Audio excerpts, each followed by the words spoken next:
of Hip Hop. I am KRS-ONE. We're having a phenomenal time today. It is an art exhibit that Time Journey Parker has put on for the whole neighborhood, really. Whoever wants to show up. But it's mad people here, and we're showing art. Take a look at KRS just blazed us out, and you know each time that when we present this art, most of the art that we present has a historic value to it. It has some kind of meaning to it. And I love this because he's preserving a certain style, a certain letter style, but also the train, number 6. If you know anything about KRS, you know they were king of the 6 line. And that's what it is. Look over here. Wait, don't look, wait a minute, let me stop here. Missy Elliott, take a look at the art. That's crazy, isn't it? That's crazy right there. This is exquisite, and this art is original. It's not AI. This is hand art, okay? Matter of fact, you know what? Let me show you the artist right now. Here she go right here. She just did this. She did this.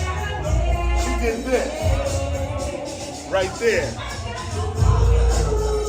You know what? Introduce yourself for camera. I'm Leah Sands. I'm from South Bronx, New York, and I am blessed to be here with Mr. KRS-ONE and his family, Temple of Hip Hop, BDP.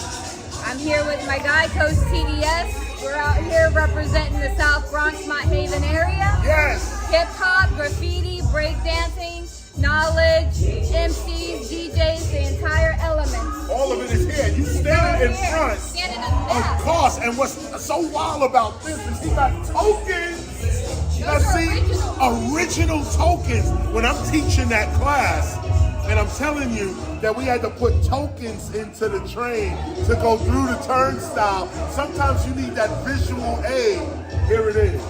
And this is a map of the New York City subways behind it. The map of the New York City subway behind it. Come on, look at that. Art with meaning. Art with meaning.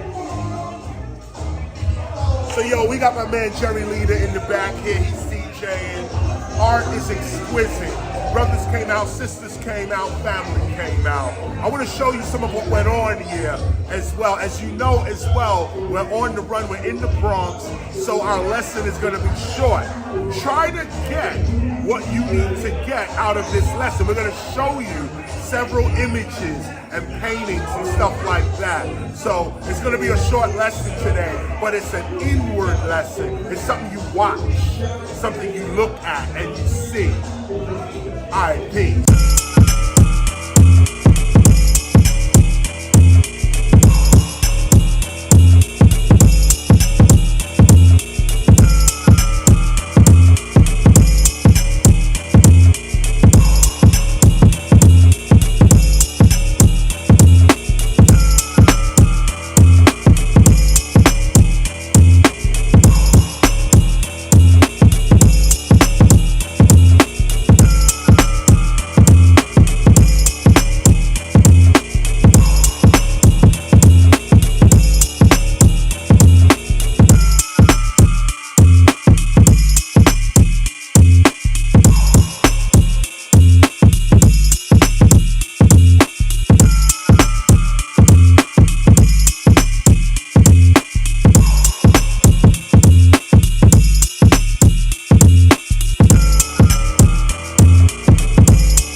pioneer movement, but this is my neighborhood. I grew up here. Me and Kenny Parker was here from 72 to 75. And we keep coming back for one reason or another. We're either in River Park Towers, we're over here, we're in Cedar Park, or we're in the university. At the bar party. I was forget about that. But I come home. And to be able to bring something back home after 50 years, that's really where the heart. Now, I go to sleep at night good on that one. Then you can come back to your own neighborhood and do it. A lot of recording artists out there, people say this all the time. You know, get out there, you make a lot of money, travel, you should come back to the hood and get something back. But a lot of times you can't. You get somewhere big in your life, get money, travel, you come back to the hood don't respect you. For whatever reason. I came back here, I can't even go get rice and beef. It takes me an hour to walk 3 blocks.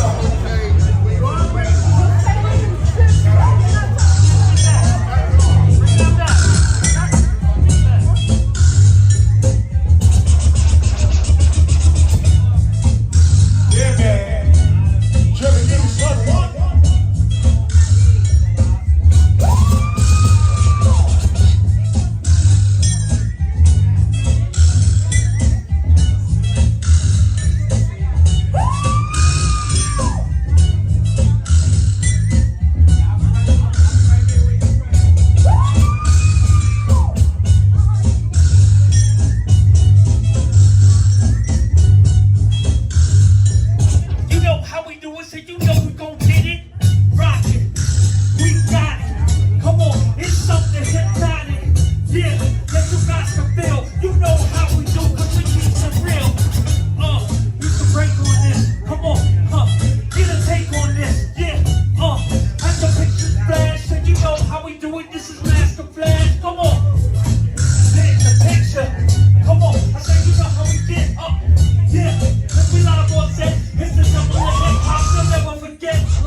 Wow, that was amazing. That was amazing. It was an art show, like I said, graffiti art, other art, and so on, and we did it at 1520 Sedgwick. It was a last minute thing as well because we were supposed to do it at BCC, but unfortunately that went left or south, and so here we are now. And it worked out. It just worked out. It's funny too, you know, like before when we was gonna do the 50th, the block party, Hip Hop 50 Years Block Festival, we was gonna do it at BCC. At the last minute, they canceled too. And we had to come to 1520 Sedgwick Avenue in the Bronx. Same thing happened to Time. She went back to BCC right up, matter of fact, the day before they canceled the event. So we had to come to our home. And it's like the ancestors keep saying, why are you going to all these other places? Why don't you just come home? And so we came home, 1520 Sedgwick. The event was phenomenal, and we're gonna do more of it. The Temple of Hip Hop is on the move. Every Sunday, 12 o'clock Eastern Standard Time, we get down just like this. As you know, we're moving into our new temple on 55 Ludlow Street, Newark, New Jersey, and we hope to see you there. You can come by and check us out, but we're beautifying the place now. We're putting up signage and all of this type of stuff, lights and so on. We'll be ready to really get it popping sometime around November, Hip Hop History Month, and then going into 2024. So that's what we're doing. It's the Temple of Hip Hop. KRS-One's here, Joey's here, Simone's here, Sun One's here. time has just done her thing and we out the door. Peace and love, and keep a positive mind state. Keep a positive mind state. See yourself. What I used to say, visualize wealth and put yourself in the picture.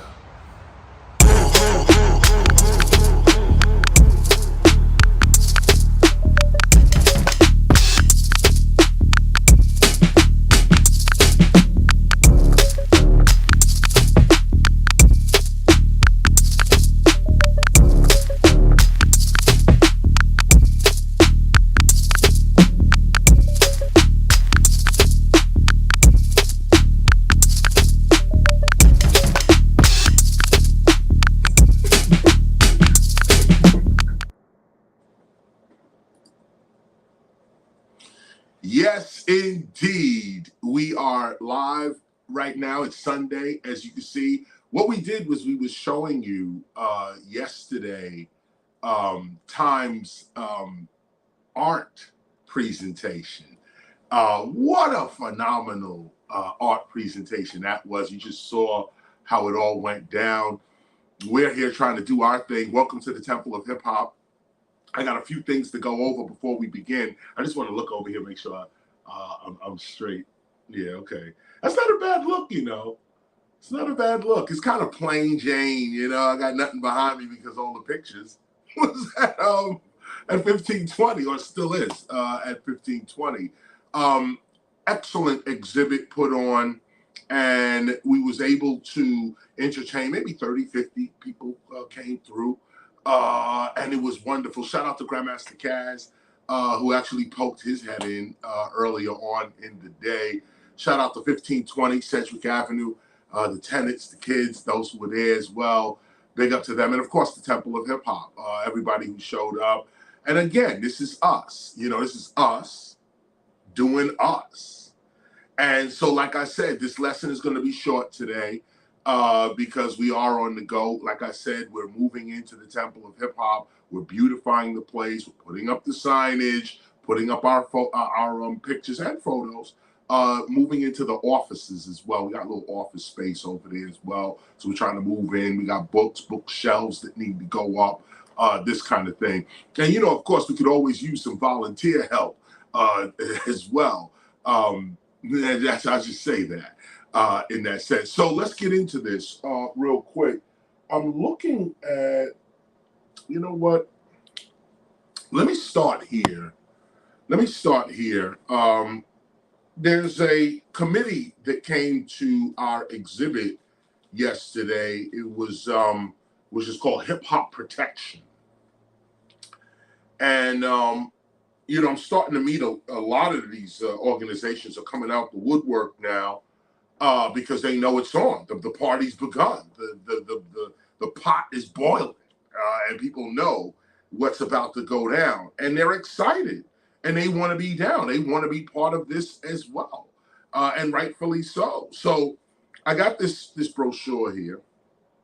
Got this brochure yesterday, and this is Hip Hop Protection. And what they're trying to do is get hip hop. They need signatures to promote hip hop as a candidacy for UNESCO's Intangible Heritage campaign. Now, as you know, we're already affiliated with UNESCO through the Hip Hop Declaration of Peace. But I found it funny that this would come back around to us again. It's a totally different thing dealing with UNESCO again, but we want to latch on to this. So everybody listening to me right now, well, let me read this to you real quick, because we're going to sign up for this, and the Temple of Hip Hop is going to support this organization in their petition for this. Let me read you a little bit about who these people are. Hip hop is a contemporary culture. This is their brochure, by the way, and they're explaining their situation. Let me read this. Well, wait a minute. First, you see that? Okay, and it says Hip Hop Organizing Committee for the promotion of hip hop culture at lists of UNESCO's intangible cultural heritage. Hip hop is a contemporary culture born in the 70s of 1900 in the Bronx in the Bronx of New York City that has taken its first steps through the phenomenon of block parties, neighborhood parties, expressing itself in its four main elements: breaking, DJing, writing, and MCing, rap. As can be seen from the Paris UNESCO Convention for the Protection of the Intangible Cultural Heritage, issued in 2003, the intangible heritage is represented by everything that identifies a given community of people in a given area. That is why we need the community support to achieve this objective. Over the years, there has been an increasing openness in the definition of cultural heritage. The fields of intervention have increased, and cultural heritage is increasingly embracing an interdisciplinary approach. This first approach fits perfectly into the nature of hip hop, which is a multidisciplinary culture par excellence. Recall that in the Bronx of New York City was opened the Universal Hip Hop Museum. This shows that the hip hop community recognizes itself in a system of values that has felt over time the need to musealize, to preserve and further transmit this culture. Hip hop protection supports the recognition of hip hop culture as an intangible cultural heritage. That's the word they're pushing, that hip hop is an intangible cultural heritage. We want to unite all those who believe in our mission. We appeal to the intervention of cultural institutions so that they agree with us in recognizing the hip hop culture as a candidate for the list of intangible heritage of UNESCO, recognizing the need to start an I tier of candidacy. These are French. I think these are French people writing this, so their English is a little Italian. These are Italians. Sorry, France. They mentioned the France Accords. Italians are writing this, and so the language is a little, what it is. But you get the point.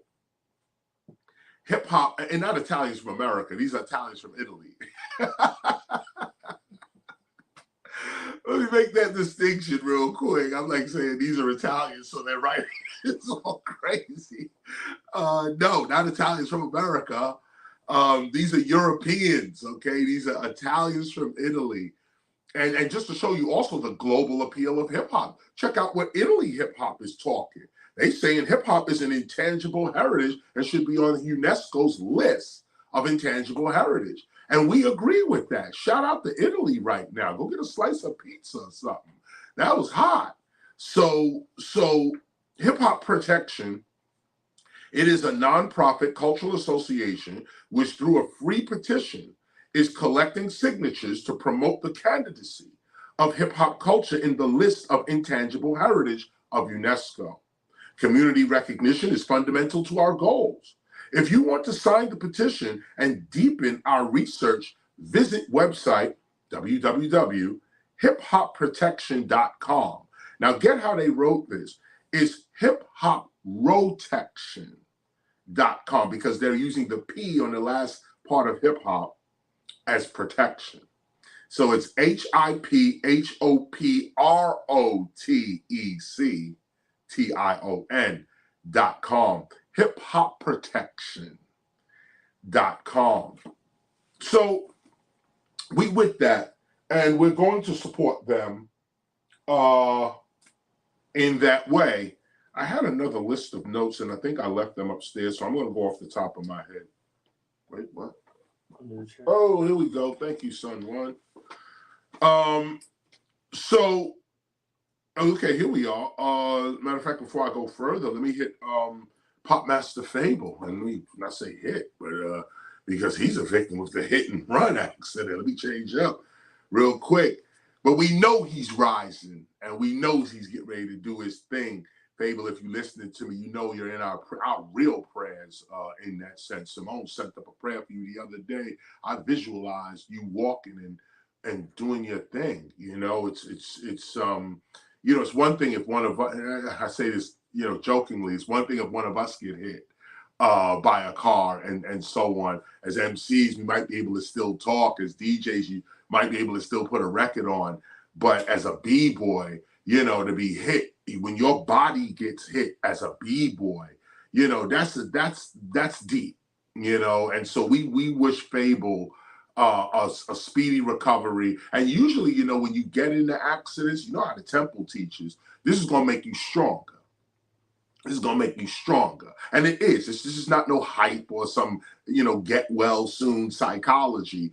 This is real. Like, when you break a bone, that bone, if you heal, that bone comes back stronger. You stretch a muscle, the muscle comes back stronger.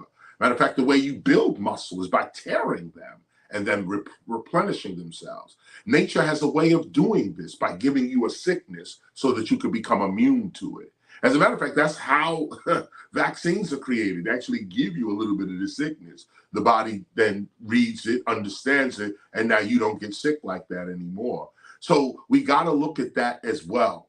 We sympathize with Pop Master Fable and the accident that went down, but we see him up and we see him walking around stronger and better than he was before. He got a GoFundMe. You got to pay these doctor bills. And look at that. You just walking down the street, get hit. Boom. Now you need 150,000. Where you supposed to get this from? Like, where did that what? Just out the blue. This is what comes. And you got to be prepared. And when it comes, you got to have friends and you got to have family. So obviously we're going to go and visit homie at some point this week or whatever. They moved. He was going to go last week, but they moved him. He was in Bronx. I think they moved him now to Queens. In that sense, we're chasing Pop Master Fables now around the city to see where he's actually at.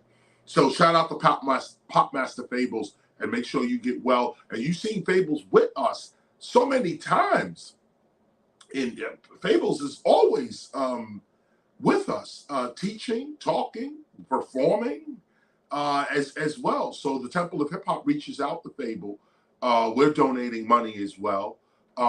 Just as a temple, we're donating our money. I'm donating personally. And if you'd like to donate as well, what is that website? I don't have it on my paper. It's GoFundMe. We're running it now. It's at the bottom of the screen there. Hit up my man.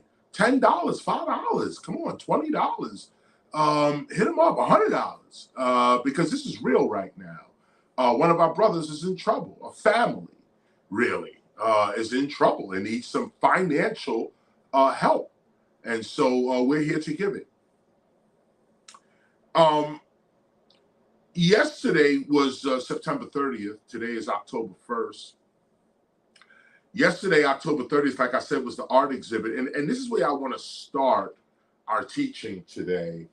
I want to start our teaching today. Let me hit you with September 30th, which was yesterday. Usually when I'm doing events or events are going down, I hit the freestyles. And I say, let me look at the freestyles and see just what the advice of the day really is. And this is something that I was looking at.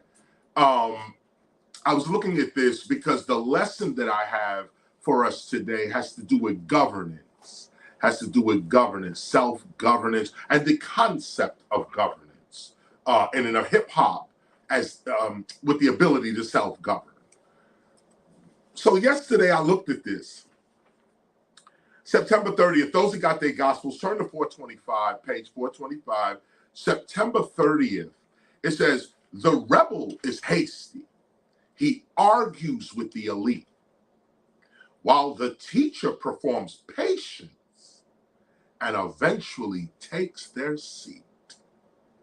This was a profound statement yesterday as I talked to mayors, senators, governors, city council people. As city council people and mayors and governors are not even becoming hip-hop, are hip-hop. Hip-hop is becoming government. And I mentioned this, I wanted to elaborate on this. Because I said this at, I think it was last week. We did the week before, it was the African American Day parade breakfast. And I was being honored there with city officials, and of course, legendary hip hoppers, Slick Rick, and others were there. And my speech to that room was to remind them that while we're in this room, and everybody claiming hip hop too, okay? And I mean, think about this: mayor, senator, governor, come on now, city council, chief of police, chief of fire. Like, they're all there proclaiming that they belong to this culture. They grabbed me, throw me up there, honored me, KRS-ONE. And what I said to them was, let us not forget when we were the downtrodden.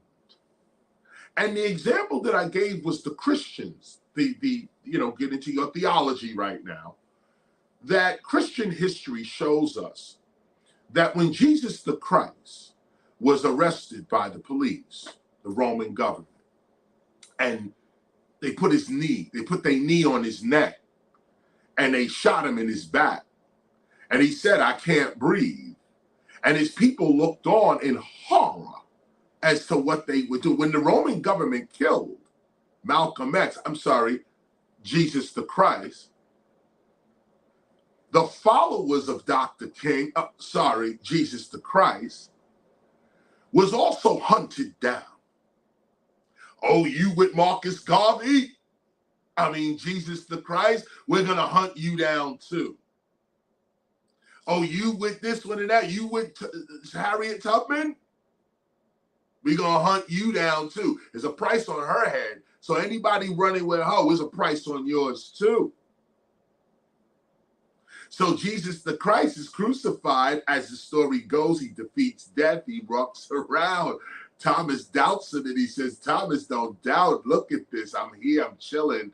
They didn't kill me. This is what it is." But Jesus said before he was going to get put on that cross, they're going to come after you. They're going to come after you. They're already coming after me, but they're going to come after you too. How do you respond? Jesus said that you're going to deny me 3 times before the cock crows. He said this to his closest associates, temple members. Yelling TEACHA. Then the DEA or the FBI comes in, guns drawn, throws the throne on the floor. Are you still a temple member?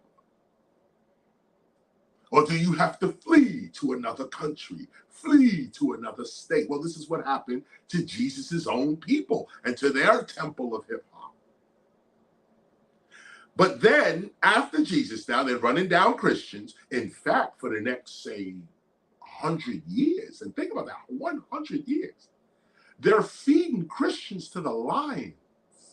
There's a Roman festival where they grab Christians. If you claim you part of this guy called Jesus, you get grabbed up and they throw you in an arena with hungry lions as the crowd cheers as you running around this thing, running from this lion. And eventually the lion gets you and eats you right there. Can you imagine how horrible that must look? Look, a man or woman running around in total fucking horror. The lion jumps on, you're watching all of it. The lion jumps on, bites him, kills him right there, hit the neck. You know how lions do it. They bite your neck and just hold you until you just fucking, he's just out. Then they commence to eating your insides. Lions don't eat the meat. Lions eat your organs. So they sitting there chomping on your small intestines and your heart and your liver. And these Romans are cheering. They're like, yeah, make sure you get the kidneys. I kid you not, go look it up in any book. But guess what happened? Dude named Constantine, Emperor of Rome, rises. And he got to win this battle that he think he going to lose against some other nation. And so Constantine's mother, the day before the battle, the night before, Constantine's mother has a dream of the cross, the crucifixion, the cross that the Romans used to kill dissidents, criminals. She saw that in the sky and said, if you march with this cross in front of you, you're going to win the battle. Now, mind you, it wasn't the cross that looks like a T. That wasn't the cross. The cross was an X. The original Roman crucifix was an X. X. And they put you on that X. And X put you out like the hands out, like that. And they had you out like this with your legs drawn the same way. You was on an X. And so he went with the X in front of him as a sign, not the cross. That's later folklore, Christian mythology and folklore. But the original X that he went there, so he wins the battle. And when he wins the battle, he says, by this sign, this is going to be the new Roman government. This is going to be the spirituality for all of Rome. Now, theologians of the time, the Christian historians, some say that he did this because he wanted to win over the people. And Christianity at that time had gotten so big. Now, mind you, the people they feed into the lions, that movement, which was called the people of the way, that movement gets so big that average Roman citizens, start calling themselves people of the way. Because Christians are saying, I'm willing to die for mine. Y'all living in your Roman gods don't mean nothing. We're taking our God to the grave. This appealed to a lot of people, that Christ never died and that he defeated the government by rising again in 3 days. That appealed to Romans and Greeks and Persians and Africans and all types of people living in the region. So Christianity becomes the new hip hop. The very people that they shot in the back, put knee on neck, threw in jail, incarcerated for no good reason, the same people they denied health care, the same people they denied real estate, able to buy a home, denied education, this same group starts to become the Roman government.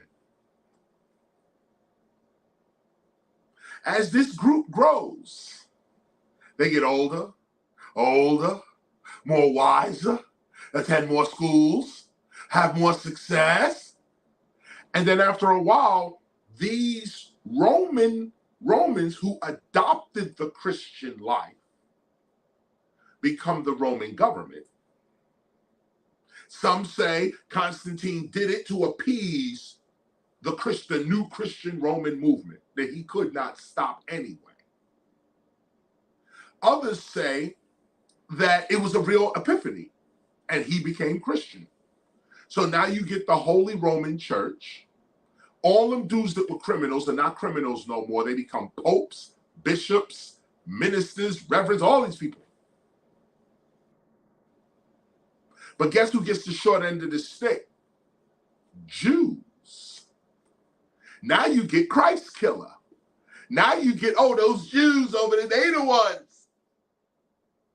And the Romans start rewriting Christian history to make the Jews the enemy of Christ.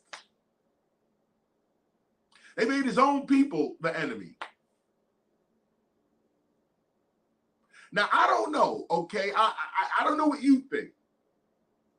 But if you can take a story out of the Bible and put it on us and it matches, you see, we're not trying to make something up or hype something here.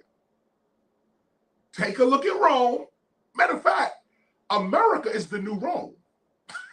Okay, America boasts itself. First, it boasts itself on being ancient Egypt. And we know that ancient Egypt became Greece. And we know Greece became Rome. So they're trying to keep the whole thing going the whole way till we get to America. So sure enough, if America's the new Rome, who you think the new Christians are? Go back to the story. The story says there was a group that said, we ain't with it. We about peace, love, unity, and safely having fun. That's what we about. Now here comes the police department.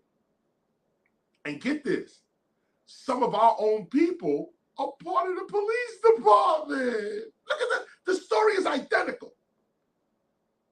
Okay, some of our own Jews are also part of the Roman government. And they use those Jews to control the rest of the Jews. We're not seeing the same thing today. We don't see it. We're blind, right? I'm talking stupid now, right? Okay, let's move on. Because here's my point. I said this to a group of, a summarized version of this, to a group of officials, government officials, and I reminded them, you were the ones getting locked up. You were the ones with a learning disability. You were the ones that had no money, no job, no health care. You were the ones. Now you're here. How you gonna govern? We gonna keep doing the same thing Rome did to us? We're gonna keep doing it to our own people. And let me also remind you what our own people means too. I'm talking about hip hop. Again, I gotta make this distinction. I'm not talking about black people. I'm talking about hip hop. Those people that black people don't like, that white folk don't like, that Asians don't like, Native Americans don't like, Persians, Arabs don't like. Those people, our people, hip hop. This is not go look at the Bible and say, oh, this is black culture. No, it's not. No, it's not. That story is a specific story for a specific group. And the only way you know if you part of that group is that your being matched the story. Your culture, your community matched the story. You see, a foreigner gets the story and tries to align his or herself with the story because the story's not theirs. But if the story is yours, it follows you. There's a big difference. The cultural history of any group follows the group. These stories are not just written down like you just write a story and say, this is what we think happened. That's colonialism. That's that imperialist sort of education. But when you belong to a real culture, you're that culture for life and forever and for infinity. This is what the universe has identified you as, the people of the way. And you will notice that your actions just match. You ain't even thinking about being no people of the way. Okay? You ain't even thinking about none of that. But somehow, you in your regular life, you just going with your regular deal, but somehow your story matches identically with this story and whatever this story is. Hold on, let me show and prove because I wasn't even going to do it. Oh, the cross is called a Cairo. That's right. Which is the name I've given my son, which is wild. That's because the way you say it now was the X and a P. Oh, that's right. Which is the first two letters of spelling Christos in Greek. Starts off with an X and P. And it's a symbol. Yes. You guys can look that up. It's a symbol. It's the X and P symbol. Bring the L. You can't. I don't think it stretches far. Oh, you can just bring it. Yeah, take a look at that. You see that? Yeah, you can see it. See that sign? That's the original Cairo. Yes. Which is just wild because I'm naming my son, not thinking nothing about it. Right. Turns out the story's following here. Right. And that's the point. It has to be subconscious. It can't be conscious. That's a conflict of interest. You read the story and now you just want to match up with the story. Now, that's what a lot of people are doing. They heard the story and they're trying to align themselves with the story. It's actually called the imitation of Christ. And there's a path for that. to imitate the character of Christ or the Christian community. But we could see through the story that's written in the universe who the real Christians are. We keep coming back doing the same work. We keep coming back getting hit with the same problems to do the same work. And so here we are today doing the same work. What are we doing? We're trying to lift our people up. And look at this. You can look at us today and see what the real Christians were like back in the day. There was no race. There was no black this and white that or Persian that. It was like, if you believe on this concept, you down with us. You believe in peace, love, unity, and safely having fun, and that the Roman government should be off your back? You down with us? You with the 10 Commandments and the laws of Moses? You down with us? That had no color to it. No race, no ethnicity, no culture. Matter of fact, that was the culture. And that was the early hip hop. And the same way early Christians were treated, meaning the original keepers of the way, they got copied, stolen from, thrown in jail, neon net, all that.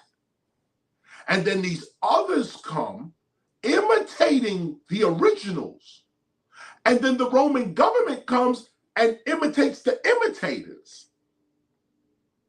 And then we come, modern church today, and imitate Rome. So, matter of fact, if you really want to get thug with it, so you got the Roman, you got the Greek. Okay, like look at it, and I gotta point this out. Look at this, okay? Because we say we reading the word of God. No, you're not. You're reading the word of government, and we got to be real with that. That's what the word of God reveals to you, that you're reading the word of government. Everybody knows that in 66 A.D., Rome desecrates the entire Jewish situation. They get so sick of these Jews, they just run up on them and destroy everything. Take everything, okay? The holy books, the candles, everything, okay? They took it, and it was never seen again. This dude named Joseph. What's this dude's name? Flavius. I think that's it. His name is Josephus Flavius. Flavius was the last name, but I'm getting his first name screwed up. It's Flavius Josephus. But it's Flavius first. Yeah. Flavius was a family. I wonder why they put that name first. Flavius was a family. So Flavius Josephus. Right. Was a Roman. He wasn't a Roman. He was a Jew. Roman Jewish historian. A Roman Jewish. Look at this stupid. Look at it. A Roman Jewish historian. We got a bunch of them running around today, don't we? Okay. You working for the government that's oppressing us, but you one of our people. And that's a complex situation to be in, because keep this in mind too. That's the game we playing right now. Black cop, black cop, black cop, black cop. Now we smooching with black cops. Protected by black cops. Awarded by Chief of Police of Philadelphia tried to give me a badge. I walked away from her. I said, no, I can't do you like this. We laughed about it, but it was real. It was real. And so here's my point.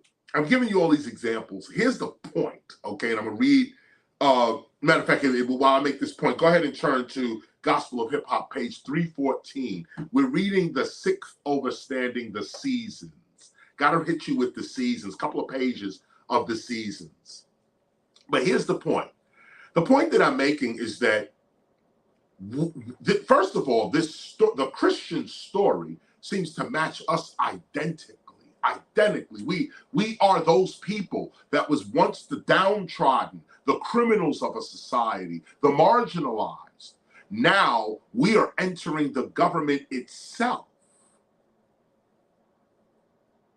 Hear this, because this is how hip hop meets its challenges. It either transforms itself or it transforms the challenge. This is what we learned with the manipulations of Grandmaster Flash and the turntable. We are dictating what reality is going to be, either through the transformation of ourselves or the transformation of the outer world. Whatever the challenge is, if it's in the outer world, we transform it. If it's in us, we mature. But either way, we're dealing with reality making, and so far we've become the government that we were one time against. And now that we here, and we did not sell out, because we still here doing the work. Ain't nothing changed with my voice or anybody I work with. Ain't nothing changed. We did not change anything. In fact, at that meeting, it was sort of embarrassed. I felt a little embarrassed actually at the African American Day Parade breakfast, because I walk in and the mayor, black cop, is screaming black cop as I walk in. Everyone laughs and I take my seat. So look at where we are right now, where black cops are saying, nah, Chris, you're right about that criticism, and we can do better by our people. What a day. What a day. So many white cops run up on me, want the autograph. I got pictures with so many white, Latino, Asian cops. It's not even funny. These cops are playing the music, blasting it through. And here's what they're responding to. They're responding to the truth, and they're responding to strength. They're responding to integrity, and they're responding to productivity, positivity. Every human, it don't matter what your uniform is. There is no government. There is only humans helping humans, or humans hindering humans. Humans hurting humans, or humans healing humans. That's what we got, y'all. That's what we got. There's no education. There's no medical. There's no religion. There's no government. All of these are people. And if you can appeal to the personhood of any of these institutions, you got the institution. So hip hop appealed to the personhood of government officials who carried their hip hop with them into government. This means that we all have to mature now too. I said to you on several times on this call, I said several times that I am maturing, and some of my own stances on politics is going to have to change. Not change to get something, like, that's a sellout. You change your core values and your core principles to achieve some material or some good. We're not changing no principles. We standing on in fact, we wrote our principles out so that we all can see them and stay with them. So if we contradicted the hip hop Declaration of Peace or anything in our gospel of hip hop, that's when we get into the meeting and say, nope, you're contradicted. We can't do this. We're selling out, la, la, la. No, our gospel lays out the character that we have to maintain as we mature into self-governance. So here we are. We're at the door of self-governance. We're not playing games with this. We're not talking about, oh, hip-hop is a culture, then we just go ahead and buy soft drink. No, we're saying hip-hop is a culture, a self-governed culture. That means some of us are going to have to go and deal with this politics. We're going to have to deal with governments around the world, too, by the way, not just the American government. All governments around the world are going to have to hear hip-hop and recognize our existence. This is the work. And this is the work of the Temple of Hip Hop. So be clear with your membership, too. Be clear with what you're supposed to be doing. I got a proclamation. It was delivered to the Temple of Hip Hop in New Jersey. Shout out to, and I can't even remember, you know who you are. Ah, I'm horrible right now. The city, there was a proclamation that was delivered to the temple by one of the temple members. I'll get this. Maybe I'll get it next week for you. But one of the temple members, and I'm trying, if I remember the city, I might remember. Henny and Meghan? I think it was Henny and Meghan. But what city was that? Baltimore? No. Michigan. Michigan. Was that the one that was, wait a minute, first of all, that's where Henny and them are at, right? I believe so. In Michigan. So I think it was them, as a matter of fact. But we got this Michigan proclamation from the mayor's office. And I knew nothing about this. It was delivered to the temple. I walk in the temple. Shaheem shows me right there. Hashim shows me right there. Yo, look. I open it up. Mad proclamation, dope, laid out, signed, everything. And I said, you're right. This is one of the temple members did this in their own city on their own time. That's what we're supposed to be doing globally. That's precisely what we're supposed to have governments recognize our cultural existence. That's what these people are doing, hip-hop protection out of Italy. They're saying hip-hop is intangible and UNESCO needs to protect that intangibility. This is moving us toward self-governance. We're not just talking. We're doing and doing the work. And those that are doing the work, we're in support of them. Excuse me, before we continue, I gotta ask you a question. Put us on mute for a second. Everybody bear with us, please.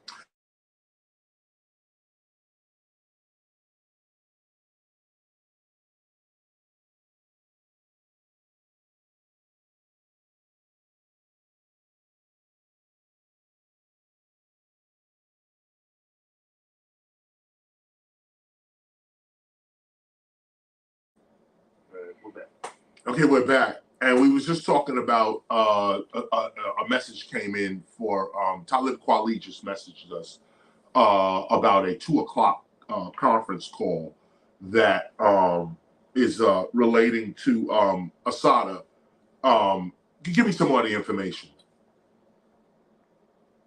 It says the IBFA welcomes our brothers and sisters of the movement to join us in the ongoing struggle of clearing the name of freedom fighter and United States political exile Assata Olugbala Shakur.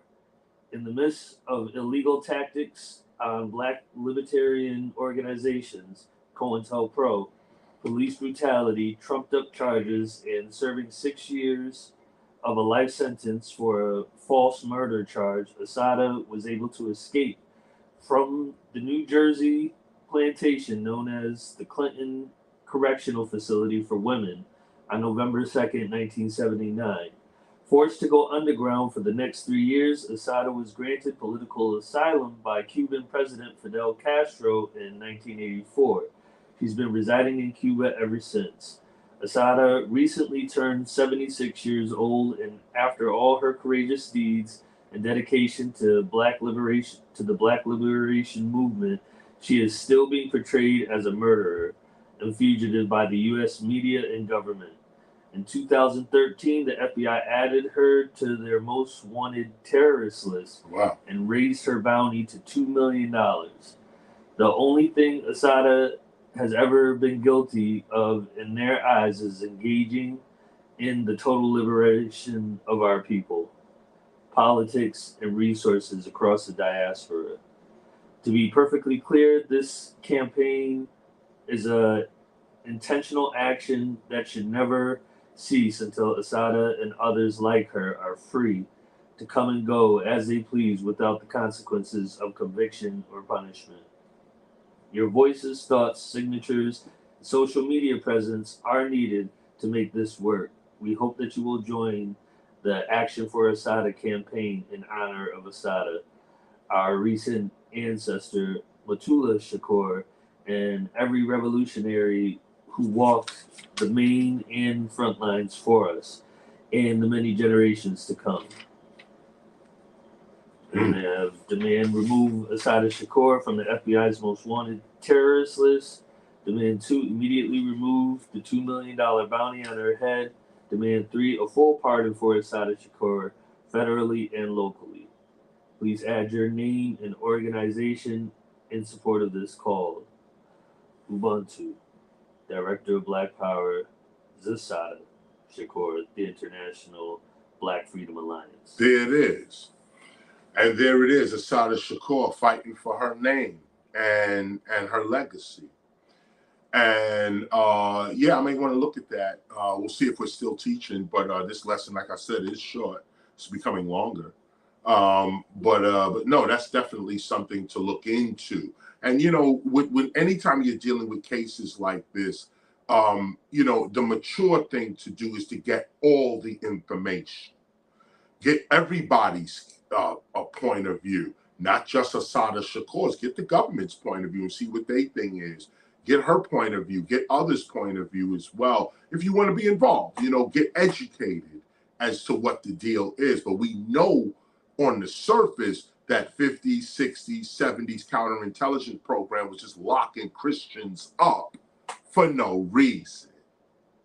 And so this is where we are. And this is exactly what we're speaking about.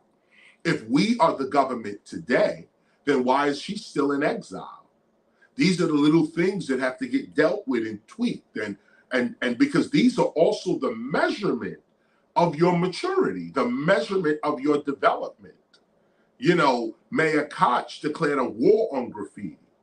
Mayor Eric Adams basically said he a graffiti artist. Look at the growth here. One mayor wants to destroy graffiti. Years later, another mayor is putting money into graffiti to be promoted around the city. You got to recognize your development, not just argue and fight against issues that you know little about or don't even know when you won or when you lost. So let's get educated. Let's be conscious. Let's be awake. Measurement of your civilization. It measures your civilization. The growth of it. Right. 6, understanding the seasons. Now, I need to read the seasons to you real quick because some of y'all need this lesson right now. Right now. I've heard too many of us crying the other day about the issues of our lives. I want to read this to you and be strengthened by this. But this is also going into self-governance, and you'll see it toward the end of this read. The 6th understanding, I'm starting at the beginning, it's called the seasons. Now listen to this. Peace and much love to all future hip-hoppers. Keep in mind, this book was published in 2009, written over a 14-year period. So we're talking to ourselves right now. Now, obviously, future hip-hoppers are always pushing this knowledge forward, but this knowledge was written for us now. That's why we're referring to it. We are the future hip-hoppers of this particular book. Peace and much love to all future hip-hoppers. Rejoice. We are truly blessed. We are truly blessed people. We are truly blessed people. This is the faith. Do you believe on that? Do you know that? Are you experiencing the blessings that are already upon you? This is what I mean about development and growth. You got to recognize when you went from A to B. You got to recognize if you went from A to B, what is C? You might have to do some adjusting in your own mind. You might have to, some of the things you might have said or did in the past, your principles remain the same, but principles in 1980 don't operate as principles in 1990. The principles that Dr. King followed, the fundamentals of them are true and real and right. But those same principles have to be articulated, modified, and brought into the 21st century. That's not a contradiction of your principles. That's a modification of them. And this is what we have to be clear with, because I'm talking to a future senator right now on this call. I'm talking to a future mayor. I'm talking to, maybe I'm even talking to present mayors and or government officials in some capacity. You got to realize who you are and realize what you are and realize who and what you are in hip hop, what you're able to do. Do not be discouraged or depressed by the criticisms of the world, for ignorance is always bold and certain. However, ignorance is also temporary, for it is better to be fresh in the sight of God and whack to the world than to be fresh in the sight of the world and whack to your God. Woo! So many people learning that lesson right now, okay? For the same world that hails you up in praise is the same world that can tear you down in judgment. The same world that condemns you is the same world that hails you up. Such is the way of the world. Be prepared. Therefore, focus not upon the praises or the criticisms of the world. Focus only upon your performance before God. Stand only in truth. For the correction of God is like that of a loving mother, while the criticisms of the world are like those of rebellious children. For the world will hate you one day and then love you the next. Likewise, rewards, awards, validations. Let me say this again. The rewards, awards, and validations of God are like handmade clothing, like the handmade clothing of a protective mother that is given to her child to guard against the harsh elements of those rainy and cold seasons. However, the reward, awards, and validations of the world are like the mass-produced clothing of an impersonal corporation that is sold to you for a price. Let me stop here for a minute. I just thought about this. I wasn't going to bring this up, but I'll just put it into the record. A few days ago, Simone was on the phone with LL Cool J, trying to convince her that I should do the Grammys. Now, I'm not going to do the Grammys. I turned them down. But I want to show you this real quick, okay, about standing in your square. I've stood in my square. My square is the temple of hip hop. My square is the preservation of hip hop. My square is the edutaining of our people, hip hop. So the Grammys calls up Simone and says, you know, we need KRS. We would like KRS to do the Grammys with us. So Simone immediately says, no, we're not doing that. We're done. We say, look, we got stuff to at the temple. We're busy. They want to do this in October. You know, we're busy. We're not going to California. I don't fly. I drive, you know. So we said no. So she said, thank you. We'll stay in touch. It's the end of it. The Grammy said this. A couple of days later, get a call from LL Cool J. LL Cool J on the phone with Simone. Chris got to do this. Chris should do this. But he didn't say it was the Grammys. He just says it's something for CBS. So we're like, something for CBS? Do you know what it is? No, I don't know. It's just something for CBS. So we don't know it's the Grammys until they call back saying that I confirmed to be there because of a call with LL Cool J. So we had to let them know again, no, we're not, you know, this is not we're not doing, and this is actually how we found out actually about this, because the first time there was a hint that it was possibly one of these award shows, but nobody said what it was. Then LL calls and said CBS, and again, we didn't make the connection until the lady called back again. Then we make the connection. Oh, this is the Grammys. We said no. They sent LL in to try to convince us. We you know, and now it's this. Now, the reason I bring all of this up, and you know, big up to LL on that level too, because he's probably producing the Grammys or something like that, and he probably wants an authentic Grammy show. You know, they're probably celebrating the 50th or something like that, and he's probably looking for something authentic. And shout out to him for that. But KRS-ONE is not. But I'm not. That's not me. And here's what it is that for the Grammys to have KRS-ONE, you got to meet hip hop's demands. I don't care about a Grammy Award, honestly. I mean, I take it, you know, like if somebody gave me a Grammy, okay, I'll take a Grammy and put it on the shelf. But I'm not looking for that. You know, like I'm not there. So if you Grammys, a for-profit corporation or whatever you are, want me to be part of your situation, you're going to have to come with first of all, a 50-year apology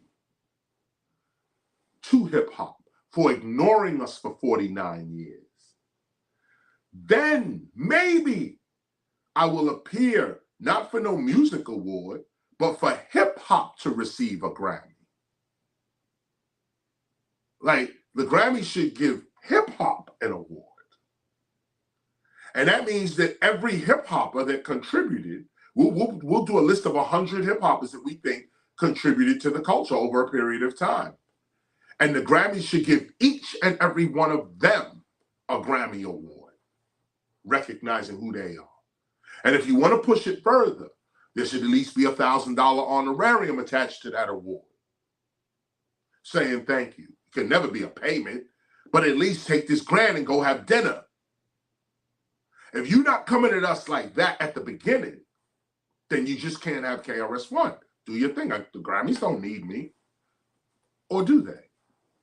You now want to discuss hip hop, and one of the most credible hip hop teachers is right here with principles. We're not selling these principles out for the Grammys. However, I am mature now. I don't know that the same Grammys of the 80s is the same Grammys of today. And as a teacher, what do you do when a person was one way ignorant and then they come into knowledge? Do you still judge them on their ignorance? Or do you coax and keep the knowledge growing, try to form up the knowledge? So in one breath, no, I'm not dissing no Grammy Awards. And I'm definitely not dissing LL Cool J for any reason. But I'm definitely not going to diss myself either. And so I say that to say that there is a style to governance where you don't give up your principles, you don't sell out your culture to be part of something else. But at the same time, you're bringing your culture with you into places and into opportunities that benefit the culture. Not necessarily benefit you, but benefit the culture. And so many people are talking culture, culture, culture, but they're not thinking culture, culture, culture.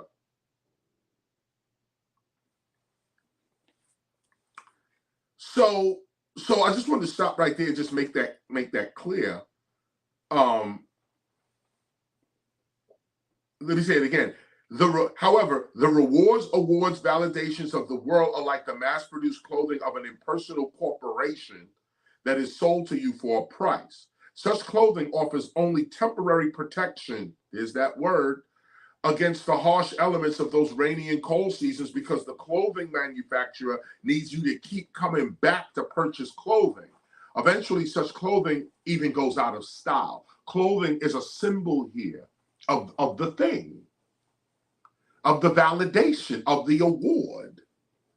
You're putting on Grammy clothes so you can walk into Grammy life. But what does Grammy life give you? It's all temporary. It's all temporary. It don't last. Only culture is lasts. Culture is real, and only real lasts. Corporate is not real. It eats off of culture. So if you're going to put the clothes on of corporate, just know that you're dealing with something temporary. That's all.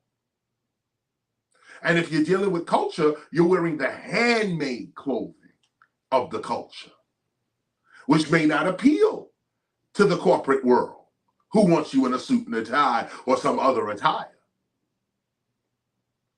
You know, my friend Chuck Schumer, Senator Chuck Schumer, just went through a full debate on whether the Senate should dress in suit and ties or be casual. One of the, I think it was governor of one of the political families, you know, I'm twisting the words up. Fetterman, I think his name was, running for governor of Colorado, I think it was. And look this up. Don't, we all, someone is here to verify with me, but you make sure you do your homework as well. My point is that, so they had this whole dress code thing going through. So this guy Fetterman, I think is his name. Fetterman. John Fetterman, right? I said his name right? Yeah. Okay. So John Fetterman, he's in shorts, sneakers. He looked like hip hop. And I don't want to incriminate our own culture. Hip hop dresses more than shorts and sneakers and hoodies, okay? We have fashion too, okay? But dude was dressed like any hip hopper would be dressed, though. Hoodie, sneakers with no socks. He coming into the office like this. They had to have a debate now. Should we be wearing suits and ties? Should we be? Chuck Schumer said, I ain't enforcing that bullshit. I ain't got to dress how you want to dress. Let's get your job done. But it's a debate. It was a debate last week on this. So what do you wear? Clothes is always a symbol. So what do you wear? Are you wearing corporate clothes and expecting the blessings of God? Or are you wearing God's clothes and expecting the blessings of the corporate? So many of God's people are stressing out and depressed because they can't get enough money or can't get the job or can't get that. What clothes are you wearing? What clothes are you wearing? That's going to determine what environment. Back in the days, we hip hoppers couldn't get into certain clubs because we didn't dress the part. They said it was a dress code. You can't get in unless you dress like this. Oh, in certain churches. Oh, everything. I was on a cruise ship. They said we couldn't eat. Okay. Unless we had a suit and a tie on. I told this guy. Okay, anyway. But at the end of the day, my point is that you can't get into certain environments unless you're wearing certain clothes. So choose today what you gonna wear. You wearing that corporate suit, then you gonna get what corporate life has to offer. You wearing God's clothes, and you gonna get what God has to offer. Give Caesar what is Caesar's, give God what is God's. Don't confuse the two. But you gotta make a decision as to what clothes you gonna put on. Reading on, I'm on page 315, I'm at paragraph 6. And paragraph 6 is a highlight paragraph. For the mass-produced clothing of the world impresses only the immature, while the handmade clothing of God impresses only the wise. Choose today the garment you shall wear. For we have learned that sunny and warm days are followed by cloudy days, which are followed by rainy and stormy days, which return to sunny and warm days. Those who are unaware of the spiritual seasons of life believe that when the storms of life beat upon their circumstances, they are doomed to that situation for the rest of their lives. It seems as if the storm will never end. And in desperation, they make decisions under pressure, which force them to make the wrong decisions in life. Hear me now, listen to this. In the long run, such desperate decisions only prolong their suffering. Attuned hip hoppers who have acquired the knowledge of life's seasons and cycles occasionally go through the same storms everyone else goes through. However, with an awareness that the storm is always temporary, attuned hip hoppers remain calm and mentally still, allowing the storm to pass over them. Others without knowledge of life's seasons try to run from the storm only to wind up running with it. Even more people miss valuable opportunities and lessons that can be found in the midst of the storm by running away from the storm. The same applies to sunny days. Not realizing that everything has its season, the unaware rap fan believes that he is running ahead of the storm when he is actually keeping up with the storm. For when the storms of life beat against your clothing, it is usually best to remain still and allow the storm to pass you by. The same applies to the sunny days. And look at this. What does that mean? I'm going to read this again. For when the storms of life beat against your clothing, it is usually best to remain still and allow the storm to pass you by. But to remain still during argument, during lawsuits, during theft, during murder, death, takes strength. It takes strength. Somebody trying to play you right there in your face, in front of people too. Can you maintain your discipline and deal with the person right there, knowing that later on they're going to come back apologizing and tail between the leg and I just let my emotions get past me.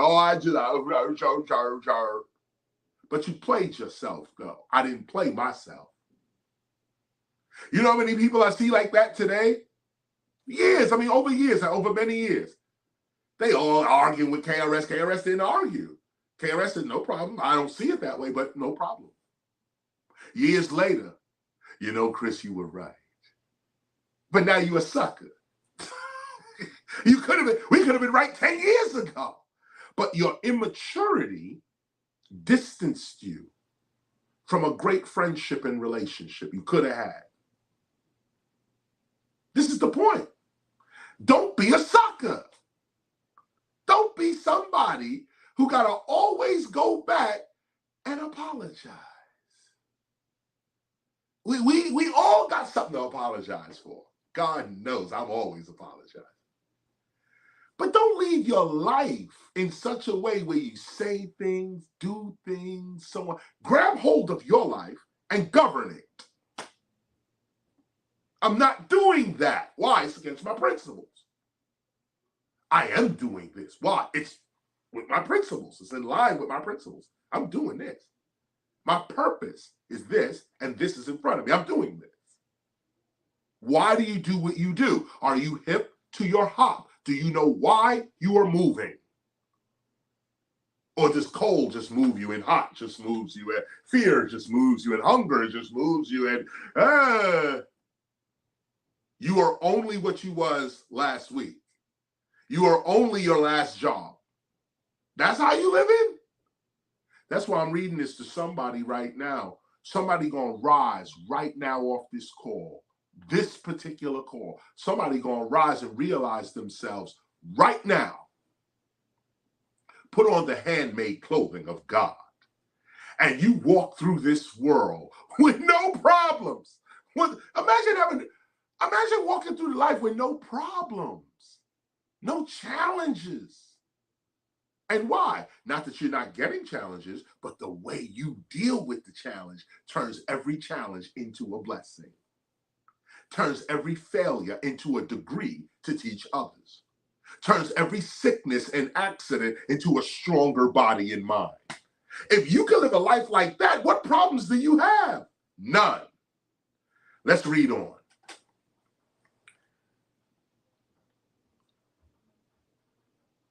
Oh, here it is. I'm on paragraph 8. And I was reading some of it, but let me hit it again because it goes longer into this. Let me hit you with this. Attuned hip hoppers who have acquired the knowledge of life's seasons and cycles occasionally go through the same storms everyone else goes through. That's what I want to say again. However, with an awareness that the storm is always temporary, attuned hip hoppers remain calm and mentally still, allowing the storm to pass over them. Others, without knowledge of life's seasons, try to run from the storm, only to wind up running with it. Even more people miss valuable opportunities and lessons that can be found in the midst of the storm by running away from the storm. The same applies to sunny days. I just wanted to hit you with that again. Not realizing that everything has its season, the unaware rap fan believes that he is running ahead of the storm when he is actually keeping up with the storm. For when the storms of life beat against your clothing, it is usually best to remain still and allow the storm to pass over you or pass you by. The same applies to the sunny days, but that requires strength.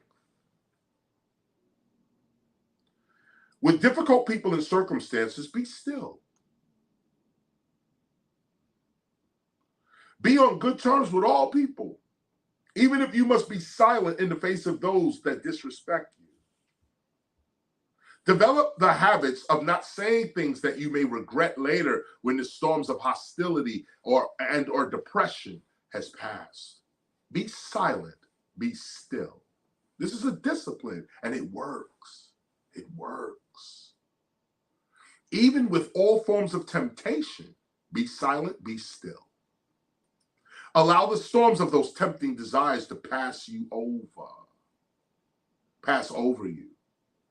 Do nothing. When tempted, do nothing. See, this is the ultimate form of self-governance. Can you stop? See, most people think you gotta go. Can you go? No. Can you stop? The discipline that it takes to stop is far deeper and stronger than the discipline that it takes to go. You think self-motivation and self-determination takes a lot of energy. Well, try stopping. Try stopping something. But know this, only those who wear the handmade clothing of God, here it is, here's the handmade clothing of God, purpose, mercy, peace, charity, love, understanding, truth, discipline, inspiration, wisdom, gratefulness, self-sacrifice, etc., which is basically divine performance. If you can wear that, you good. You good, and you'll feel good too. Look at the divine clothes of God. Purpose, mercy, peace, charity, love, understanding, truth, discipline, inspiration, wisdom, gratefulness, self-sacrifice.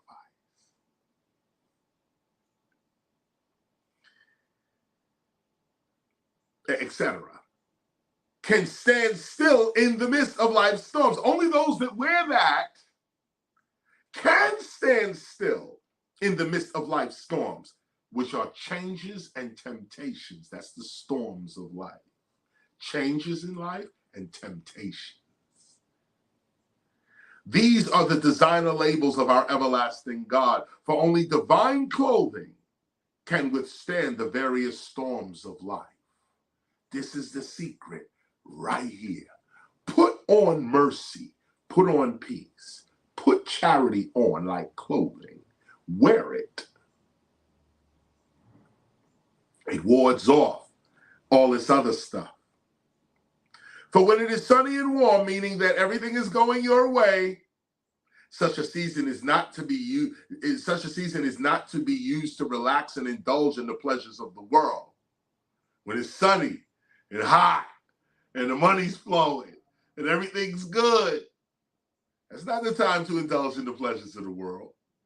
Such a season is always used to prepare for those rainy days. And such preparation is not done in fear. Such a preparation is done with an understanding that all worldly relationships, and look at the word, worldly relationships, validations, rewards, and opportunities are indeed temporary. That's what we got to understand. And this is also, it builds you to, it gives you a discipline of non-attachment. It gives you the discipline of non-attachment. Take a look at it. Take a look at it. And that's, I want to say this again. I just want to say this again. The discipline of non-attachment is huge in life. If you can get up and walk away from the table, you're always the master negotiator. If you can always, because that's how they get you. You need what somebody else got. So you can't get up from the table. But if you have hip hop and you're content with that, you can always get up from the table because you're always good. Move on. Attuned hip hoppers preserve their health, love, awareness, and wealth during those sunny and warm seasons in preparation for the inevitable storms, changes to come. After a while, the storms don't even affect the attuned hip hopper's H law. With wisdom, the attuned hip hopper sees that it is during those rainy days that the people of the world are fed.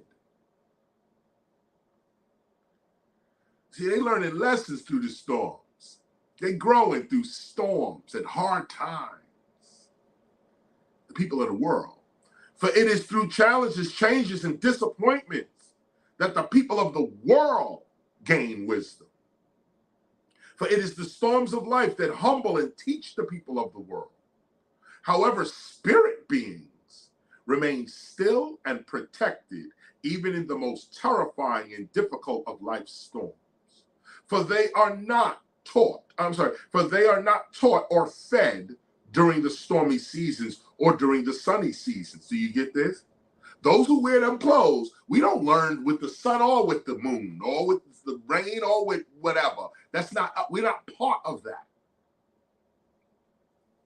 Us, they are taught or fed by an acknowledgement of the truth, which comes to everyone first, but is rejected by those who value the world more than they do their own God. This is you can either be a worldly person and enter that wearing those clothes. And there's worldly spirituality, there's worldly jobs and work, there's worldly purpose, there's world. Go ahead and put those clothes on, you deal with that. You get fed during the sunny seasons, you get fed during the rainy seasons. Challenges grow you, disappointments mature you. You ain't gotta live like that. You ain't gotta live like that.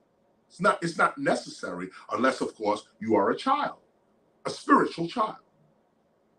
Children go through all types of stuff they don't have to go through. Why? Because they're children. Once you grow up, you say, I'm not doing that.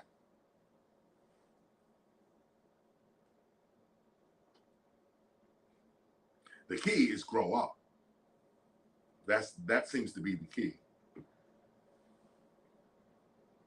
For it is through challenges, changes, and disappointments that the people of the world gain wisdom. For it is the storms of life that humble and teach the people of the world. However, spirit beings remain still and protected in the midst of the most terrifying and difficult of life's storms. For they are not taught or fed during the stormy seasons or during the sunny seasons.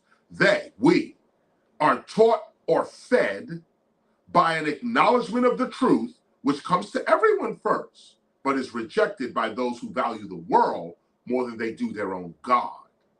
Actually, spirit beings find opportunity in the very midst of the storm. While others attempt to run from the storm or fight the storm or criticize the storm, spirit beings find their opportunities within the storm. For true power is not gained through conquest and takeovers. Now, this is now going into the self-governance part. For true power is not gained by conquest and takeovers. It actually falls into the lap of those prepared to catch it. Those who take by force prove that they were unprepared to freely receive what they have stolen. Whatever they took, they did not truly earn, and it is not theirs to keep. It shall return to its rightful owner. For true power, listen to this, is given when God upsets the normal order of human civilization, causing shifts in public demand, which causes a redistribution or reallocation of worldly wealth and influence. That was COVID. Everyone eventually gets an opportunity to govern their world. The question is, what are you prepared for? How shall you govern? Even the sunny days are temporary. Now, just stop here for a minute. This is the key question, because we asked this question before 2009. Okay, how shall you govern? This is why we didn't do the corporate route. We didn't go the corporate route. We tried it. It didn't work. We saw it. I was head of Warner Brothers, A&R, vice president of A&R for Reprise Records at Warner Brothers.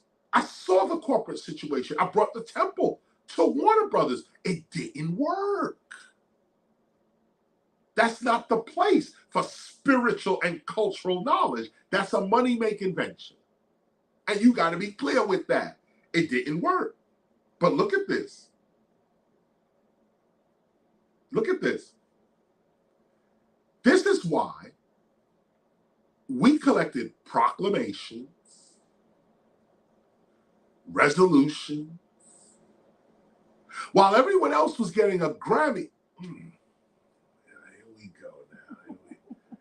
Here we go now. I don't want to sound like that dude. That's what I'm saying. I'm not trying to sound like him, but I got to teach this lesson, okay? While everybody else was grabbing a Grammy and an American Music Award and whatever it is, we were having governments recognize and acknowledge hip hop as culture on paper. This is the work on paper. So now, what are we doing? What are we saying? Not only are we protected today and recognized by governments all over the world, but here's what the point is. How shall you govern? Not how much money you making. Yo, did your record go platinum?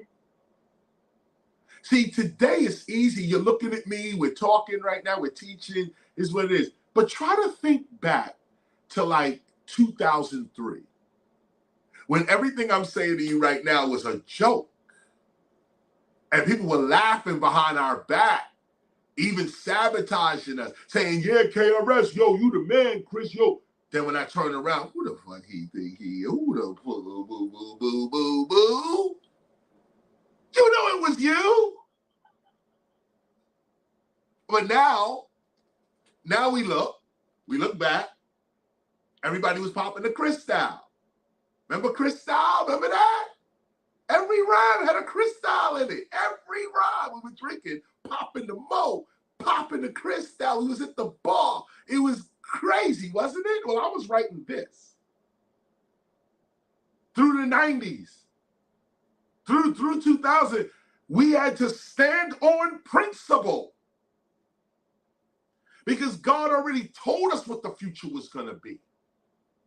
And so we said, fine, our brothers and sisters are acting crazy, don't know what they do, just like today. But we knew then that we had to do this work so that our culture today, at its 50th, now we yelling 50th anniversary and hip hop is culture. Well, somebody had to do that work. And that was the Temple of Hip Hop and its supporters that did that work. We put that clothing on, and we're not going to be silent about it either. I'm not bragging or some sort of aggrandizement. No, I'm speaking into history so others can't claim the legacy of your children. No, we did that right here. We did that right here. Look at this. The key word I'm bringing you back to. How shall you govern? This is the knowledge of kings. This is the knowledge of those who build civilization. This is Imhotep for real. Not no romanticized Egyptian Kemetic knowledge. No. You studying people who build pyramids and you can't build one? Then what are you studying for? What are you getting? You just we black people in Africa, we built a pyramid, but you can't even afford affordable housing. Can't build a hut today. But we talking about Imhotep? Nah, we're not rich people. We're not these people. But the story seems to follow us, doesn't it? The story, the purpose, the work. No matter how much money we got or don't have, the story keeps talking and keeps saying, you that guy, you those people, this is the mission, this is what needs to go down. And you can see life itself, which has no mouth, by the way. The only way life can teach you is by doing it, showing you. Experience is the mouth of life.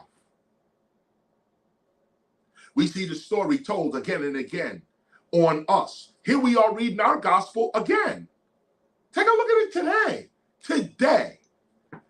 Matter of fact, after you finish this reading today, just do a breeze of the internet and see what hip hop is doing. Just do a breeze, just a quick breeze. Just look at the chat rooms. Is anybody talking this? Is anybody coming like this? That's what I'm saying. It's no bragging. It's no aggrandizement. It's the truth. And when you recognize truth, you are empowered by it. The same work we doing now is the same work we did with the Stop the Violence movement.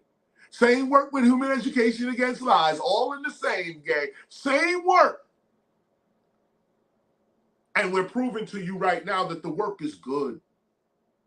And the work pays off. And the work keeps you healthy and alert and alive. Why would you front on the work? Though many have. And many still do. How shall you govern? Even the sunny days are temporary. With a knowledge of life season up, and let me say this before I go further. This book was written in 2009. I keep saying that, okay? Because I want you to understand that the original plan for our temple and for hip hop was to govern. I want to make that clear. From the beginning, when we announced ourselves, as a matter of fact, wait a minute. If you want to go all the way to the front, let me hit you with it real quick. This is the new covenant, a new covenant, a new ark, a new covenant, okay? New covenant. I want to hit you with paragraph 3. I'm on page 6, paragraph 3. Here you go. I am but one of many who is saved by such love. In my time, which is your past, I am called the teacher. I'm called teacher. I was present at the first time. I am the firstborn, and I am from the age of Leo. And I have come to call our hip-hop nation into existence. This was the first line. This is the beginning of the book. We have come to call a nation into existence, not a music genre, not a clothing trend, not a couple of bottles of champagne and beer and wine. We didn't know. We're here to call a nation into existence. So you have to be clear with that at the beginning, or you're not going to be clear with the moves we making today. We making the same moves. That's why we print books. That's why you print out Declaration of Peace, so that there's no confusion about what the mission is. So there's no sellout either then. There's no contradiction of mission then.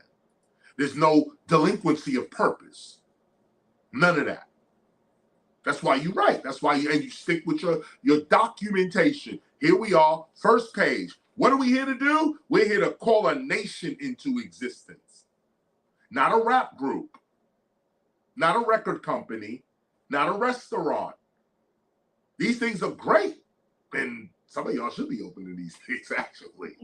But as a nation, as a community, this is what we about. This is what we doing. This is what we do. So let me read on. I just wanted to hit you with page 6, paragraph 3, New Covenant, because it matches here as well. We knew that we would govern. We knew that. So we started the work some 30 years ago to govern. Now, 30 years later, we're entering governance. How shall you govern? Let's read on. Even the sunny days are temporary. With the knowledge of life's seasons, we know that it is always some unexpected turn of events that changes everything and opens doors that did not even exist before. Look at this. And like I said, COVID, police brutality, all these little issues that dominated global warming, the weather, all of these issues are changing the socio-political condition of people. Like, you're no longer oppressed in the same ways. Maybe new oppression comes up, but old oppression is gone. Things have changed. Power structures are no more. I mean, just look at the Republican Party. It's changed. And only Democrats are saying it changed for the worse. Okay, keep that in mind. Only that group is saying, oh, the Democrats are horrible, blah, blah, blah. And only the Republicans are saying, oh, these Democrats and these leftists, and this, they're the only ones dissing each other. The rest of the world is doing fine. The rest of the world is chilling. listening to these idiots go back and forth. The real country is us. Like I said, there is no government. What government?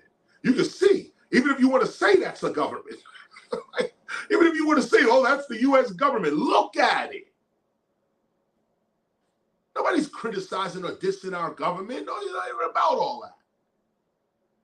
But if we got to turn the TV on every day and see idiots on the TV claiming to be senators and mayors and governors and presidents and candidates, and look at them, look.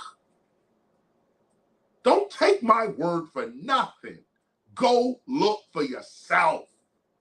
Government corruption, bickering and backstabbing. They sound like a reality show, isn't it? Everybody says it. The U.S. government is a reality show. No wonder we can't get nothing done. But now that we're sitting in that reality show seat, or beginning to, how shall we govern? Eventually, everyone gets an opportunity to govern their world. The question is, what are you prepared for? How shall you govern? Even the sunny days are temporary. I'm reading this again. With a knowledge of life's seasons, we know that it is always some unexpected turn of events that changes everything and opens doors that did not exist before. That's key. Therefore, stay true to your purpose in life. Perform patience, no matter how humble or grand. Be true to your life's purpose and envy not the achievements of others. Be true to you and what you're here to do. For the material world is truly temporary. Therefore, do not become aggravated, angry, worried, or disappointed with those who appear to be in worldly power today. For in a minute, they shall be in power no more, and the effects of their temporary power and prestige shall also fade away. We have seen this too many times. And keep in mind, this was written, like, go back, this was written like, you know, when Obama was running for president, you know, or like, you know, I don't know if you remember John McCain, who was running against him, you know, like you don't even remember these names anymore, John Kerry and, you know, like all these people. I'm trying to think of also, you know, there was Exxon and Mobil, you know, all these people, George Bush Senior and the son as well, Junior, and others. You know, remember Condoleezza Rice, remember Colin Powell, and you know, all of these people were the powerful figures of the mid-1990s and going into 2000. You thought that they controlled the whole world based on the media hype. And even in terms of real political power, America was stronger back in the 90s than it is today. So think about all the political people back then. I mean, even certain mayors, Mayor Dinkins and de Blasio and Bloomberg, they're gone. And like they're the effects of what they did, it's gone too. It's gone too. Yeah, of course, there's some things that stayed. Of course there is. You know, they named the bridge after this one or fixed that. And, you know, you can see the work of a mayor here or there. You know, they're not totally useless. But when you look at life and the philosophy of life, you see that political power is temporary. You get in, you do a few things, it tries to stay up a little bit, and then it hopefully, maybe it stays if it's good, but for the most part, whatever you did gonna fade away. People are gonna put new laws out, they're gonna overturn your thing, they're gonna do, I mean, look at Roe v. Wade. Look at Obamacare. You know, these are the not Roe v. Wade, but Obamacare is the legacy of Barack Obama, part of the legacy of President Barack Obama. They're trying to destroy that. So it's like in political life, what is really permanent? Nothing, really. Nothing. And that's what this whole thing is about wearing temporary clothes as opposed to everlasting clothes.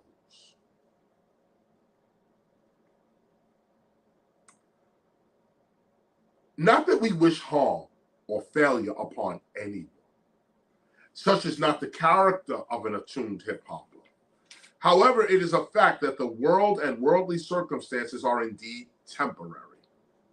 For those who chase after the pleasures, powers, and items of the world, chase after things that are temporary in their very existence. Be still. Be committed to your life's purpose and perform patience. It is inevitable that your day will come again. Like come again, because you know your day already came. If you following this for more than 5 years, your day already came. It's going to come again. Stay focused. For in the reality of the material world, everything is deteriorating. Every material thing, every physical structure requires maintenance for its continued existence in the material world. Nothing physical is permanent. I'll say it again. Nothing physical is permanent. And likewise, every person that holds worldly power today will not hold such power tomorrow. And those that have not worldly power today shall indeed have an abundance of such tomorrow. We wrote this before 2009. For this is the way of the world. See, and we knew it then.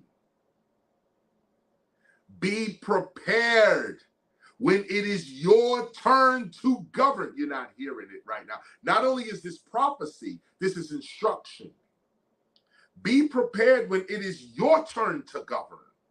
Treat all people with respect when you are in power, and they shall remember you and your children. Hip-hoppers who hold worldly power, prestige, and or popularity should never forget that such powers are indeed temporary. That when it is sunny and warm, one should be prepared for the rainy and cold, and vice versa. For those who praise you today shall curse you tomorrow, and those who curse you today shall praise you tomorrow. Therefore, focus not upon the praises, the criticisms, or the curses of the world, for they are truly powerless. Instead, focus only upon the truth of your God, animating your purpose. Indeed, you are a projection of the universe itself. You are what the universe is doing right now. Your existence and purpose are part of the balance of the entire universe. Think about that for a minute. Know this, it is of extreme importance to the unfolding of the universe that you be yourself. That's going to conclude this particular part of the reading. That's the point that I wanted to make today. That it's time for governance. It's time for self-governance, governance over your body, governance over how you conduct yourself, governance. The discipline to stop and go at will, to be hip to your hop, to know why you are moving. This is self-governance.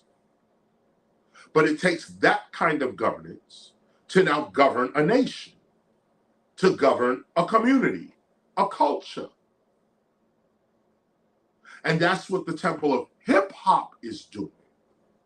Nobody else wanted to even do this. No one else was given the mandate. No one else was anointed for this. We, the Temple of Hip Hop, took this mission and said, we'll make hip hop a nation. We'll get laughed at. We'll get ripped off, sabotaged. Yeah, we'll take the criticism because we know the truth. And we're wearing the God-made armor. We're wearing God's armor. So you could go online and see people trying to criticize our movement right now. You could go back 5 years and see people criticizing. You could go back 10 years and see people criticizing. You could go back to the Stop the Violence movement and mouths are going. Do we hear all that? No, because we know the truth. Not in no, I don't hear that talk, that hater talk. I'm not talking like that. That's not how the temple talks. The temple says, do you not understand that all of this is temporary, and on any given day, life can change? Popmaster Fables. On any given day, your life can change for the better or for the worse. Why then are you not in fear of God? They say a fear of God. This is the real reason for the fear of God. Not a fear. God is love. You don't fear love. But at the same time, the way you might fear your father or fear your mother. You don't fear your mother. But if you don't take that garbage out, you know that frying pan's next. So like, what? You can't look at God the same way. Simple concept. God is parent. Simple. Hey, boy, take the garbage out. Hey, wash them dishes. Hey, keep your room clean. I'm going to come in there and kick your ass. What parent don't talk like that? Well, God talks the same way. Stop hating. Stop eating that bullshit. I'm going to come in and kick your ass. And what happens? Life has no mouth. So you got to experience it now. Or you can pick up your gospel and somebody has outlined a path toward freedom, a path toward empowerment. It's not the only path. This is not the only way. No, it's not. But it's a way. And it's a successful way for our culture. For our culture. It's successful for our culture. So this is what I leave you with. This is what I leave you with. It's time for us to govern. It's time for us to, really govern. And maybe next week I'll get further into what that governance also looks like, because there's a tax system with governance. We got to finance ourselves. Shout out to everybody who pays their dues. You know what it is. Big up to you. But there's a tax. There's a nation pays for itself. The citizens of the nation freely give, whether it be cash, jewelry. You look at the Bible. You look at when Moses and them was trying to start their nation. Oh, get free from Egypt, really. What did they do? They came with the jewels on their neck. They came with stuff they had. And that's also a contradiction, right? They said the Jews were slaves in Egypt, but when it was time to get free, everybody had gold. When it was time to get free, all of a sudden these slaves were rich. They had all types of stuff. Another point at another time. But it just shows you that a nation has to pay for itself. Now, we're not asking people for money. We have a different philosophy as a temple for hip hop. We have a different philosophy on that. God provides for us. But to build a nation, you have to know that you got to contribute to your nation. And like I said, whether it be finances or whether it be volunteerism, because free service, free labor is worth more than money. In fact, labor can get you a whole bunch of stuff, including money, if you have free labor. So that volunteership is huge in the making of a movement, huge, and in the making of a nation. Some nations, imperial nations don't have that natural volunteerism, so they have to resort to slavery. But every nation needs free labor. No nation starts by paying for labor. It doesn't start like that. You'll never have a nation. And not even financially never have a nation, but psychologically, if I got to pay you to be part of the nation, there's no nation.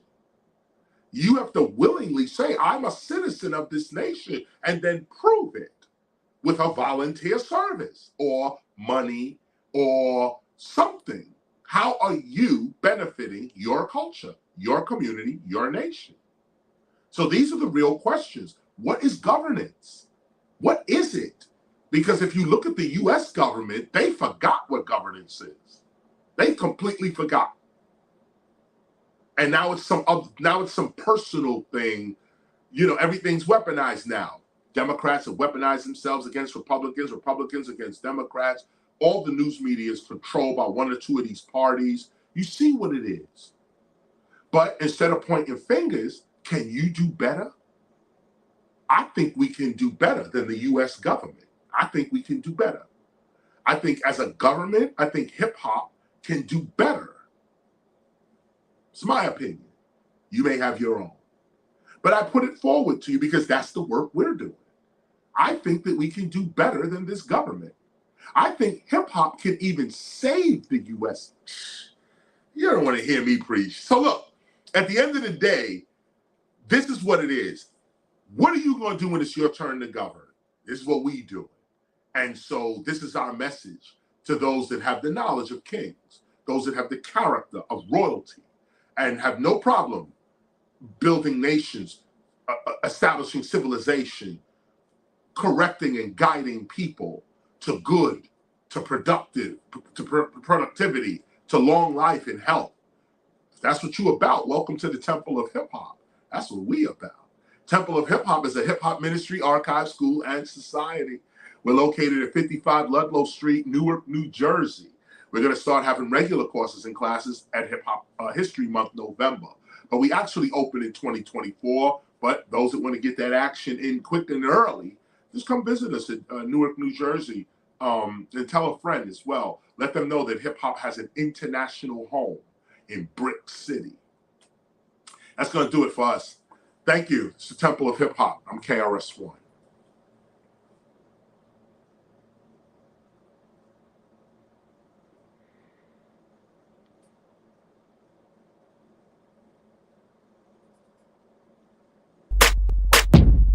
I know it's rough out there, but you got to stand on your feet. No problem. If you eat and you sleep, You got no problem. to live is to love and Come really on. seek. No problem.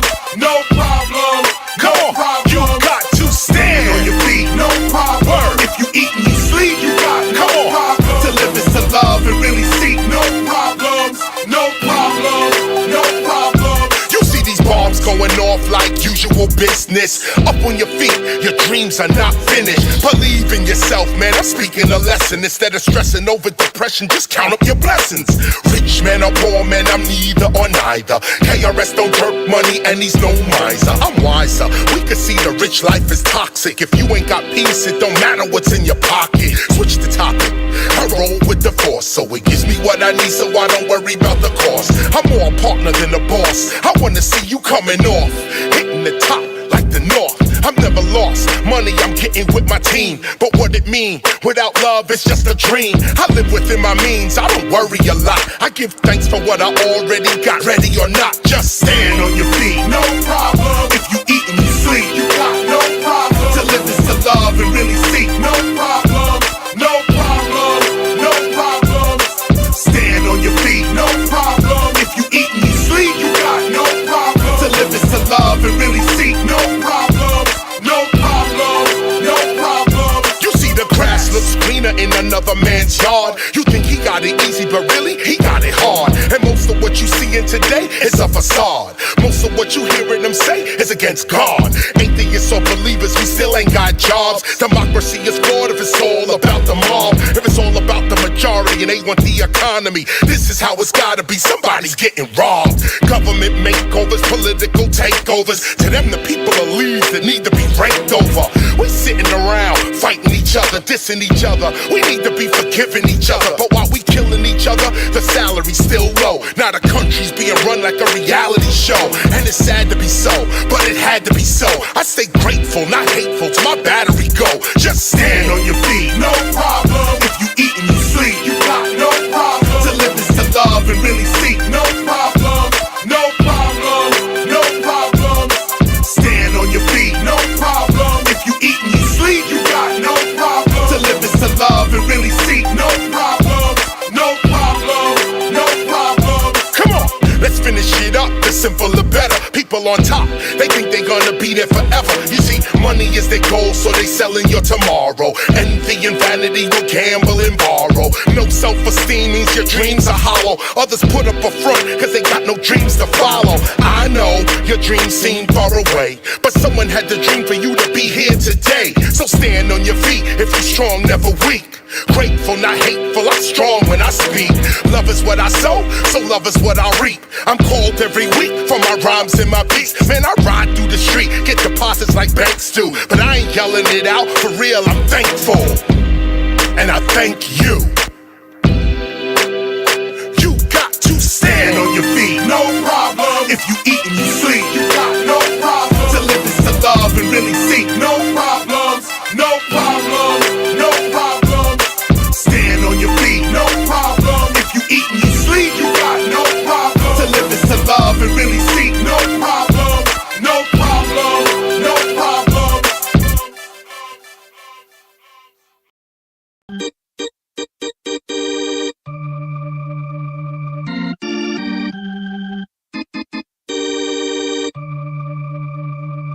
Yes, we have to organize, organize, organize. Do away with all the lies, all the lies, all the lies. They coming with the Magnum, the Glock, and the 45. In between the protests, we protest and realize. Yes, we have to organize, organize, organize. Do away with all the lies, all the lies, all the lies. They coming with the tear gas and Glocks and the 45. In between the protests, we protest and realize. Realize that we have already been here before. Protests in the streets cause we see and we all at war. Burning police cars and we shooting, looting these stores.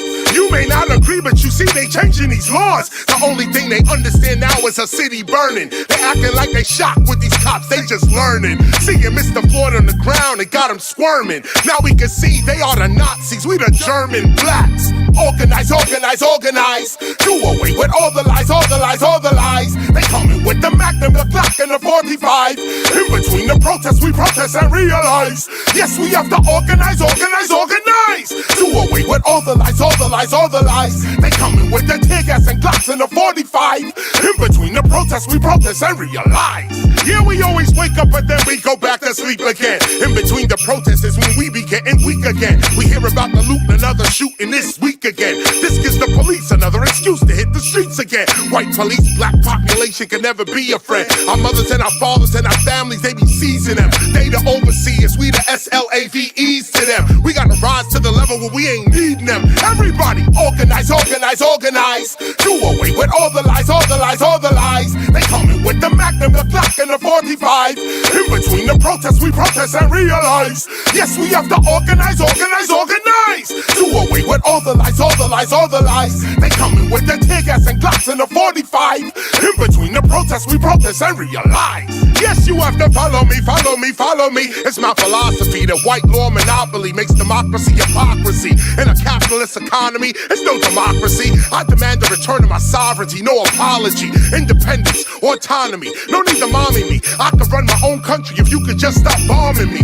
Give me my land back, give me my gold back. My heritage, my birthright, you outright stole that. Organize, organize, organize. Do away with all the lies, all the lies, all the lies. They coming with the Magnum, the Glock, and the 45. In between the protests, we protest and realize. Yes, we have been organized, organized, organized. Do away with all the lies, all the lies, all the lies. They coming with the tear gas, Glocks, and 45. In between the protests, we protest and realize.